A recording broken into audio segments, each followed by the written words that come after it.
कविता राऊत यांची भूमिका सादर करीत आहे. दुर्गम भागातील रस्ते म्हणजे मातीचा धुराळा. पाण्यासाठी वणवण करणे हा रोजचा दिवस. इथे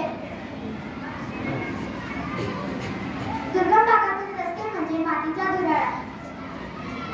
दुर्गम भागातील रस्ते म्हणजे मातीचा धुराळा. पाण्यासाठी वणवण करणे हा रोजचा दिवस. अशा कठीण परिस्थितीत तुटफूट न करता हार न मानता जीवन जगणे म्हणजे एक दिव्यच. अशा खेड्यापाड्यांमध्ये गुणवत्ता असते पण ती शोधावी लागते. असाच एक डोंगर दऱ्यांनी बहरलेला आदिवासी पाडा. त्या पाड्यामध्ये लाकूड फाट्या गोळा करणारी अनवाणी पायांनी चालणारी एक मुलगी. तिने राष्ट्रकुल आणि आशियाई क्रीडा स्पर्धेमध्ये भारताचा दबदबा निर्माण केला.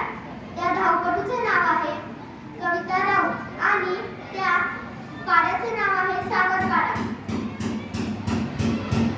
राष्ट्रकुल क्रीडा स्पर्धेत आणि आशियाई कांस्य अशा क्रीडा स्पर्धेत कविताने रौप्य व कांस्य अशी पदके पटकावली. भारताचा